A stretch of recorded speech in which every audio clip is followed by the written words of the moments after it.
नमस्कार दोस्तों, राधे राधे, जय श्री कृष्णा। आज हम सुनने जा रहे हैं निर्जला एकादशी की संपूर्ण व्रत कथा के बारे में। निर्जला एकादशी का व्रत सभी एकादशियों में सर्वश्रेष्ठ और सबसे कठिन माना गया है। पद्म पुराण में इस व्रत की महिमा के बारे में विस्तार से बताया गया है कि इस व्रत को करने से आपको सभी एकादशियों का व्रत करने के समान फल की प्राप्ति होती है। पांडवों में भीमसेन को इस व्रत के प्रभाव से स्वर्ग लोक की प्राप्ति हुई थी। व्रत रखने वालों को निर्जला एकादशी की कथा का पाठ करने से संपूर्ण फल की प्राप्ति होती है। आइए सुनते हैं पुराण में दी हुई संपूर्ण कथा को विस्तार से। युधिष्ठिर ने कहा, हे जनार्दन, अपरा का सारा महात्म्य मैंने सुन लिया है। अब ज्येष्ठ के शुक्ल पक्ष में जो एकादशी हो उसका वर्णन कीजिए। भगवान श्री कृष्ण बोले, हे राजन, इसका वर्णन परम धर्मात्मा सत्यवती नंदन व्यास जी करेंगे, क्योंकि ये संपूर्ण शास्त्रों के तत्वज्ञ और वेद वेदांतों के पारंगत विद्वान हैं। तब वेदव्यास जी कहने लगे, दोनों ही पक्षों की एकादशियों को भोजन न करें। द्वादशी को स्नान आदि से पवित्र हो फूलों से भगवान केशव की पूजा करके नित्य कर्म समाप्त होने के पश्चात पहले ब्राह्मणों को भोजन देकर अंत में स्वयं भोजन करें। हे राजन, जन्मनाशोच और मरणाशोच में भी एकादशी को भोजन नहीं करना चाहिए। यह सुनकर भीमसेन बोले, हे परम बुद्धिमान पितामह, मेरी उत्तम बात सुनिए। राजा युधिष्ठिर, माता कुंती, द्रौपदी, अर्जुन, नकुल और सहदेव ये एकादशी को कभी भोजन नहीं करते तथा मुझसे भी हमेशा यही कहते हैं कि भीमसेन, तुम भी एकादशी को न खाया करो। किंतु मैं इन लोगों से यही कह दिया करता हूँ कि मुझसे भूख नहीं सही जाएगी। भीमसेन की बात सुनकर व्यास जी ने कहा, यदि तुम्हें स्वर्ग लोक की प्राप्ति अभिष्ट है और नरक को दूषित समझते हो तो दोनों पक्षों की एकादशी को भोजन न करें। भीमसेन बोले, हे महाबुद्धिमान पितामह, मैं आपके सामने सच्ची बात कहता हूँ। एक बार भोजन करके भी मुझसे व्रत नहीं किया जा सकता, फिर उपवास करके तो मैं रह ही कैसे सकता हूँ। मेरे उदर में व्रक नामक अग्नि सदा प्रज्वलित रहती है, अतः जब मैं बहुत अधिक खाता हूँ तभी यह शांत होती है। इसीलिए हे महामुनि, मैं वर्ष भर में केवल एक ही उपवास कर सकता हूँ, जिससे स्वर्ग की प्राप्ति सुलभ हो तथा जिसके करने से मैं कल्याण का भागी हो सकूँ। ऐसा कोई एक व्रत निश्चय करके बताइए, मैं उसका यथोचित रूप से पालन करूंगा। व्यास जी ने कहा, हे भीम, ज्येष्ठ मास में सूर्य वृष राशि पर हो या मिथुन राशि पर शुक्ल पक्ष में जो एकादशी हो उसका यत्न पूर्वक निर्जल व्रत करो। केवल कुल्ला या आचमन करने के लिए मुख में जल डाल सकते हो, उसको छोड़कर और किसी प्रकार का जल विद्वान पुरुष मुख में न डालें, अन्यथा व्रत भंग हो जाता है। एकादशी को सूर्योदय से लेकर दूसरे दिन के सूर्योदय तक मनुष्य जल का त्याग करे तो यह व्रत पूर्ण होता है। तदंतर द्वादशी को निर्मल प्रभात काल में स्नान करके ब्राह्मणों को विधि पूर्वक जल और स्वर्ण का दान करें। इस प्रकार सब कार्य पूरा करके जितेंद्रिय पुरुष ब्राह्मणों के साथ भोजन करें। वर्ष भर में जितनी एकादशियां होती है उन सब का फल निर्जला एकादशी के सेवन से मनुष्य प्राप्त कर लेता है, इसमें तनिक भी संदेह नहीं है। शंख चक्र और गदा धारण करने वाले भगवान केशव ने मुझसे कहा था कि यदि मानव सबको छोड़कर एकमात्र मेरी शरण में आ जाए और एकादशी को निराहार रहे तो यह सब पापों से छूट आता है। एकादशी व्रत करने वाले पुरुष के पास विशालकाय विकराल आकृति और काले रंग वाले दंड पाशधारी भयंकर यमदूत नहीं जाते।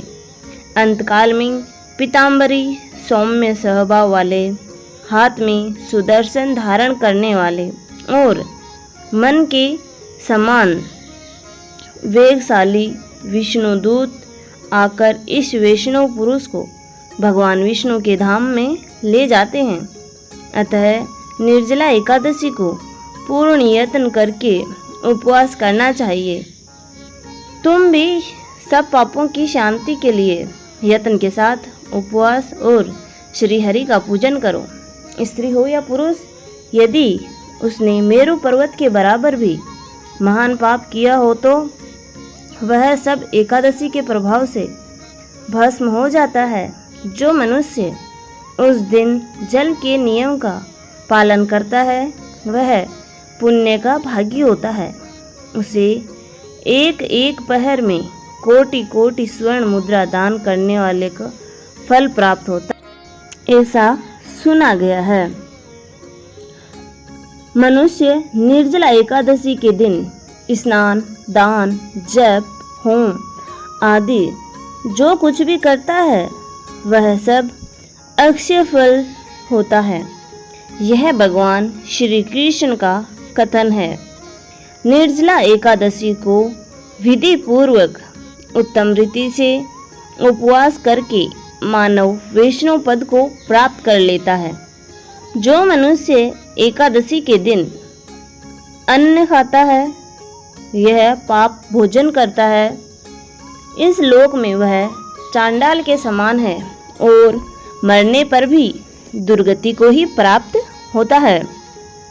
और जो ज्येष्ठ के शुक्ल पक्ष में एकादशी का उपवास करके दान देंगे वे परम पद को प्राप्त होंगे। जिन्होंने एकादशी को उपवास किया है ये ब्रह्म हत्यारे, शराबी, चोर तथा गुरुद्रोही होने पर भी सब पातकों से मुक्त हो जाते हैं। कुंती नंदन, निर्जला एकादशी के दिन श्रद्धालु स्त्री पुरुषों के लिए जो विशेष दान और कर्तव्य विहित है उसे सुनो। उस दिन जल में शयन करने वाले भगवान विष्णु का पूजन और जलमयी धेनु का दान करना चाहिए अथवा प्रत्यक्ष धेनु या धृतमयी धेनु का दान उचित है। पर्याप्त दक्षिणा और भांति भांति के मिष्टानों द्वारा यत्न पूर्वक ब्राह्मणों को संतुष्ट करना चाहिए। ऐसा करने से ब्राह्मण अवश्य संतुष्ट होते हैं और उनके संतुष्ट होने पर श्री हरि मोक्ष प्रदान करते हैं।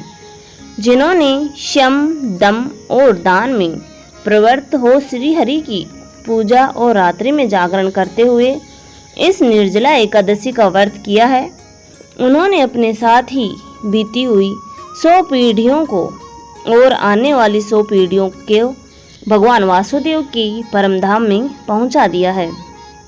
निर्जला एकादशी के दिन अन्न, वस्त्र, गो, जल, शैया, सुंदरासन, कमंडलू तथा छाता दान करने चाहिए।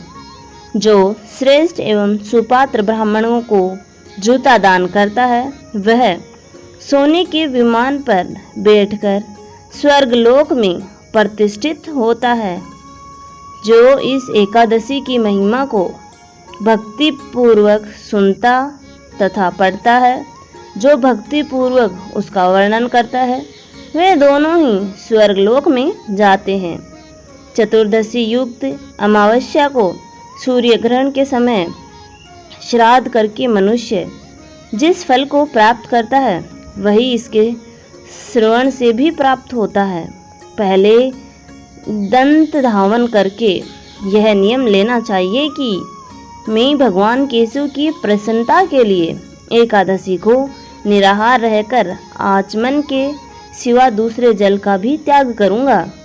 द्वादशी को देव देवेश्वर भगवान विष्णु का पूजन करना चाहिए। गंध, धूप, पुष्प और सुंदर वस्त्र से विधिपूर्वक पूजन करके जल का घड़ा संकल्प करते हुए निम्न मंत्र का उच्चारण करें। देव देव ऋषिकेश संसारणातारक उद्कुंभ प्रदान ने नये माम परमाम गतिमः। संसार सागर से तारने वाले देव देव ऋषिकेश, इस जल के घड़े का दान करने से आप मुझे परम गति की प्राप्ति कराइए। भीमसेन, ज्येष्ठ मास में शुक्ल पक्ष की जो द्वादशी होती है उसका निर्जल व्रत करना चाहिए तथा उस दिन श्रेष्ठ ब्राह्मणों को शक्कर के साथ जल के घड़े दान करने चाहिए। ऐसा करने से मनुष्य भगवान विष्णु के समीप पहुंचकर आनंद का अनुभव करता है। तत्पश्चात द्वादशी को ब्राह्मण भोजन कराने के बाद स्वयं भोजन करें। जो इस प्रकार पूर्ण रूप से पापनाशिनी एकादशी का व्रत करता है वह सब पापों से मुक्त हो अनामय पद को प्राप्त होता है। यह सुनकर भीमसेन भी इस शुभ एकादशी का व्रत आरंभ कर दिया। तब से यह लोक में पांडव द्वादशी के नाम से भी विख्यात हुई है। धन्यवाद दोस्तों, यहाँ तक बने रहने के लिए। आशा करती हूँ आपको मेरी दी हुई जानकारी पसंद आती होगी। ऐसी ही जानकारी प्राप्त करने के लिए आप हमारे चैनल को लाइक, शेयर एंड सब्सक्राइब करना ना भूलें और कमेंट में राधे राधे जय श्री कृष्णा जरूर लिखें। धन्यवाद।